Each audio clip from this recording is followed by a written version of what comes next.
This, I think, Ross, is going to be quite a indulgent dram. Looks indulgent. On paper, this is going to be a real treat as well. So this is a Glenlivet single malt, distilled in 1971 and bottled by the legendary Samaroli in 1993. So it's 22 years old. Yep. A whiskey like this is hard not to be seduced by the colour. Yes, 100%. We've had a lot of old kind of 70s, 80s distillate bottled by Samaroli. This is probably the most active looking cask we've come across before opening it. Which is reassuring, because some of the ones we've had, you feel like the cask is quite knackered. You don't really get much from it. We've come across, in this kind of series of opening these amazing historic bottles, we've come across some great stories, but some lackluster liquid. Yep. Whereas I think this is going to be really good. The Glenlivet, 1970s. It is a workhorse distillery, but also it's the single malt brand as well at that kind of level. I'm sure you've had plenty of Glenlivet. I've had a lot of Glenlivet. Yeah, a couple. Not as many, I don't know. I feel like it's a very easy one to overlook. Yeah. We've said this before, but a lot of these sort of big brands and core range expressions you can get in supermarkets.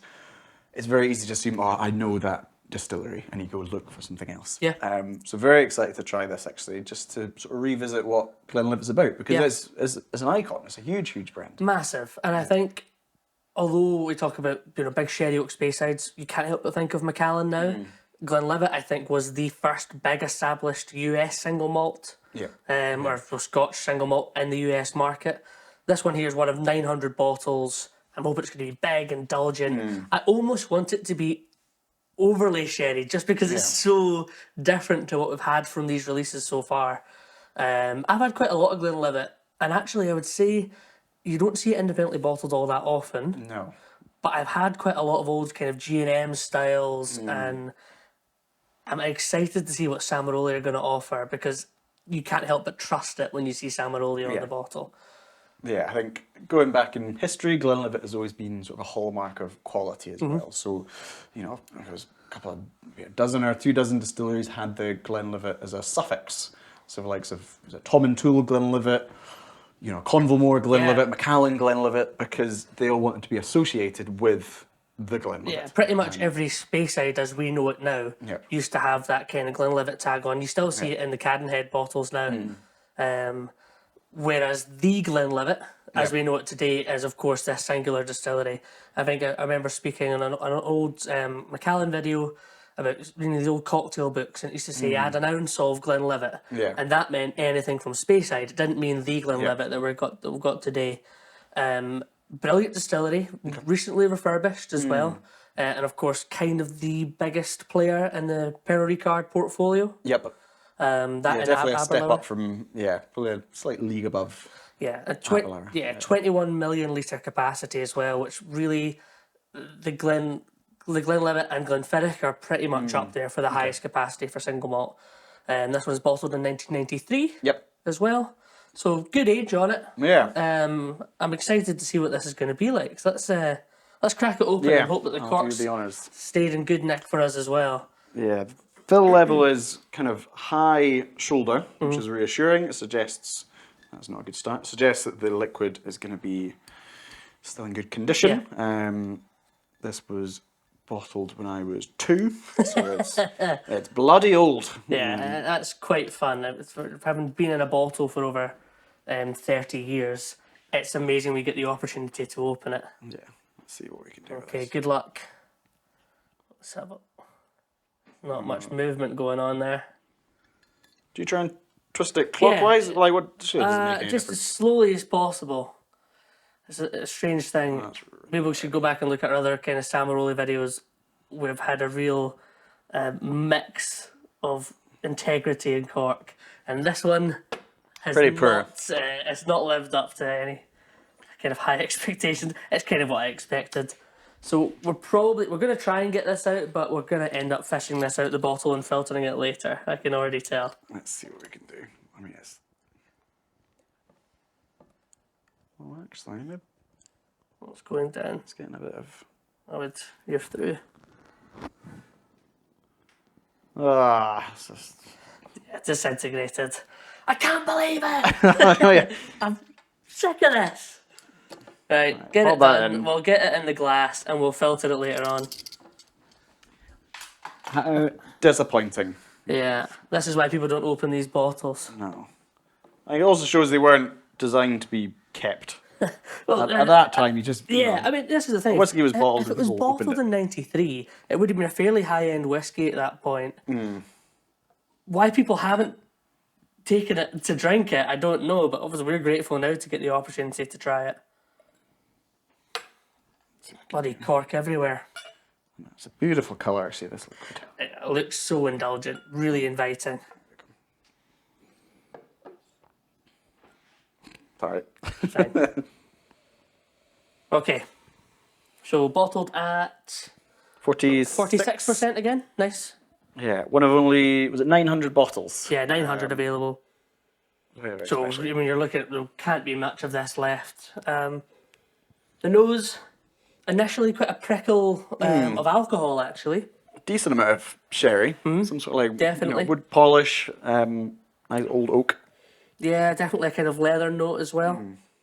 Which is again what we wanted. Less kind of chocolate and coffee on the nose, but definitely that kind of polish and leather. Let's give it a go. Yeah, it smells lovely.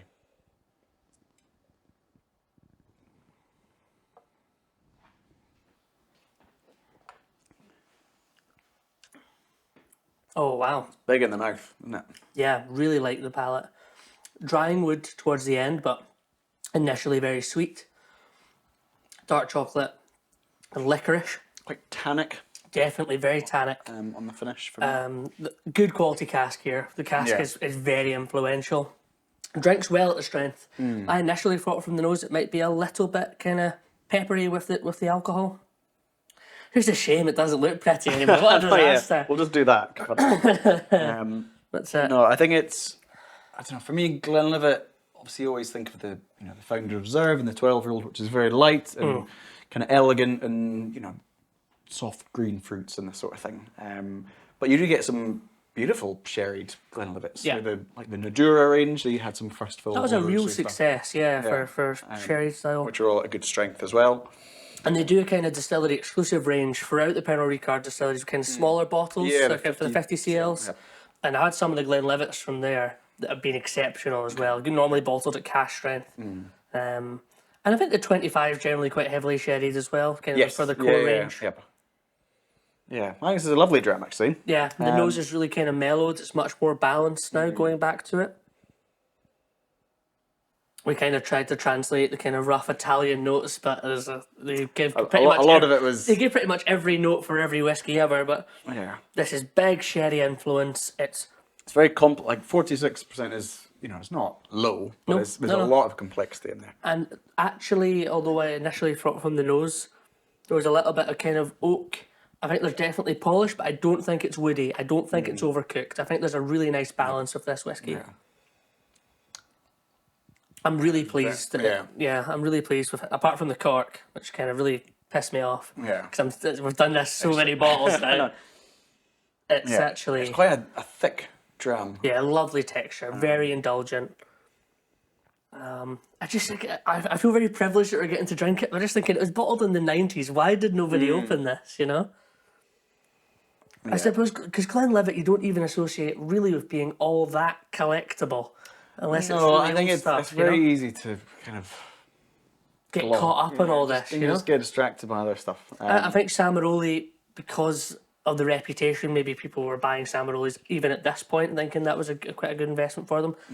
And we see it on the Bevvy app all the time, people scanning old bottles like this. And on the secondary market, they do go for hundreds into thousands. And Yeah, I think particularly anything of this colour Yeah. as well. People see, Macallan 18s, Macallan 25 selling for big sums. yeah, This is obviously same region. same cast. You think it's going to be a similar flavour profile. Yeah. But yeah, really impressed. I'm really impressed. I'm delighted that the palate's turned up. It's not one-dimensional like some of the Speyside Samarolis we've had. The cask is influential. It's juicy. It's flavourful. I'm delighted. Yeah. It's kind of everything you'd expect from the colour. So yeah, really happy with that. Not the cheapest bottle in the world. obviously anything from a distillery of that caliber with that sort of vintage on it is always going to be sought after. Yeah, I mean, distilled in 71 is bonkers. Yeah. That's 53 years ago. Yeah. Right, so That's that's really cool, actually. Yeah, really good. Like, the best, you know, unless you're spending tens of thousands on on a Samaroli, for me, this is one of the best I've had. It's certainly one of the best I've come across from the non-peated Samarolis we've had. Yeah. Yeah. A pleasure to try it, Laurie. Cheers. If you've enjoyed this video, don't forget to like and subscribe for more Bevvy content. We want to hear what you think, your best whiskey experiences, the whiskies you want to try. It's a really exciting journey we're on, so make sure to join us.